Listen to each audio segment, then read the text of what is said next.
Welcome to the March 12, 2021 video version of the Wagner Daily.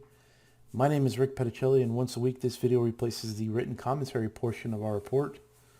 Hopefully it serves a nice change of pace and offers some insight as to how we set up our charts, what time frames and indicators we use. On the left hand side here we have the daily chart with a 10 and 20 day EMA, a 50-day SMA, and 200 SMA, along with a relative strength line, which compares the strength of whatever symbol we're looking at versus the S&P 500 on a daily basis and plots that relative strength here. And at the bottom we have volume with the standard 50-day moving average. Right hand side we have the weekly chart with the 10 and 40 week MAs and a 200 week MA, as well as the volume with a 10-week moving average. So that's the layout. First up, we're going to run through a few broad market averages. Then we're going to take a look at what we're currently long in the model portfolio. And then we'll wrap it up with some setups that could be in play over the next few days. First up is the S&P 500, which set a new high on Thursday, but stalled and closed off the highs of the session.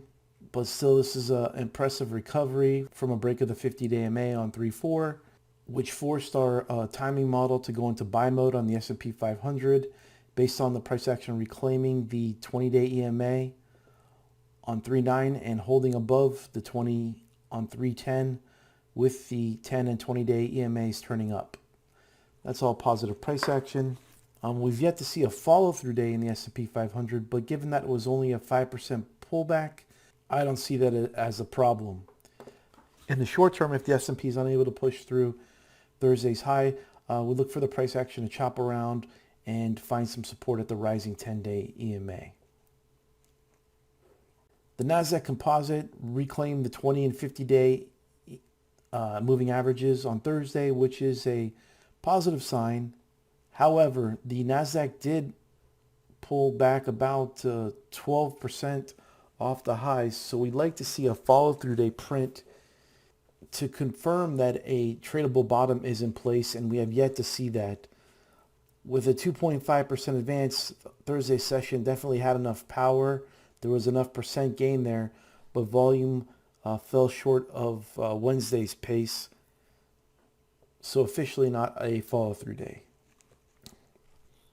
Also, if we were to take a look at the price and volume action of leadership stocks in the NASDAQ, with the exception of DKNG and a few others, most NASDAQ leadership quality stocks were hit pretty hard the past few weeks and will need more than just a 3 to 5 day bounce to repair the damage that was done. So the S&P 500 at new highs, well, with cyclicals leading the way. As for positions in the model portfolio, and MARA is the only position in the model portfolio. And this is an explosive mover from November through February. It's paused for a few weeks, touched the 50 MA for the first time, bounced off the 50, broke this downtrend line, and now is trending higher above the rising 10 and 20 day MAs. And on Thursday cleared resistance at around 40. And looks pretty good. We'll have to see what happens next week in terms of follow through, and possibly might get a chance to add if the price action pulls back into this rising 10-day EMA. And aside from the cyclicals, cryptocurrency related stocks are doing quite well. As we just mentioned, we're long Mara. RIOT's looking pretty good. Same type of action.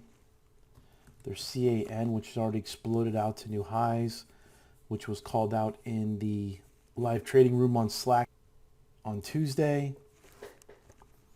There's also SI, which is lagging, but looks like it's starting to break its downtrend line.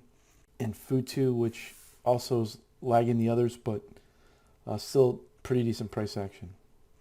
As for setups that could be in play over the next few days, we already mentioned a few of them, but RIOT on a pullback to the 10-day EMA along with Mara.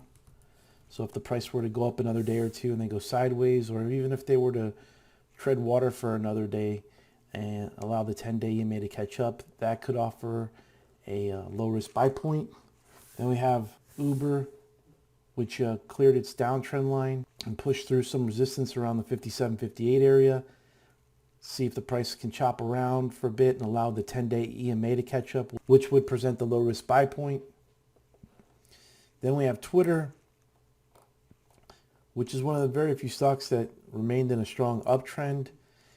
It did lose the 20-day EMA, and if it can punch through this 69 level, could be back in play. JWN, not something that we normally trade, but looking pretty good.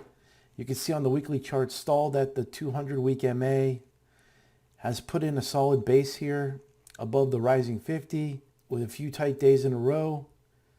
So a break of this 3-day high here could put JWN in play on Friday or next week. ABMB cleared the downtrend line and is now back above the 10, 20, and 50-day moving averages. Any kind of short-term pause that allows the 10-day EMA to catch up should be monitored for a low-risk buy point. Other possible setups for a swing, we have RKT. If it can push through Thursday's high, which was an inside day, look for the action to follow through to the upside. And there's Macy's, which also had a pretty nice run from November to February, and then has formed a tight base. Look for the price action to take out this 2-day high as a potential buy entry for a swing. W is trading in a pretty tight range the past few days here, which would offer a buy entry above the high here. And if we go back a bit, we see that this is in quite a base here since August. And on the weekly chart, I think it does a better job of showing that consolidation. So a long consolidation, tight basing action here. Price clears resistance at 300. And now it looks like it's tightening up above the rising 10-day EMA. And just to mix it up a bit, let's take a look at AI, which could be a mean reversion type setup here, where the price action, if it can break this downtrend line and clear this 2-day high, might be in play for a pop to the 20-day EMA about 15 to 20% away. So just to recap, the S&P is showing a ton of strength. Cyclicals are doing really well, leading the market higher. Growth stocks, for the most part, are taking a break and not participating, lagging. So if you're the type of trader that loves to focus on IBD growth stocks, this might not be the market for you. Maybe one that you want to play very light and just wait for the setups and growth to improve. For those who are not so focused on IBD or don't mind trading outside of the growth sector, there are some decent patterns out there. And with the S&P 500 on a buy signal, it's perfectly fine to start taking some of these trade setups and build up the long exposure. Well, that's a wrap for tonight's video. Thank you for joining me, and we'll see you again next week.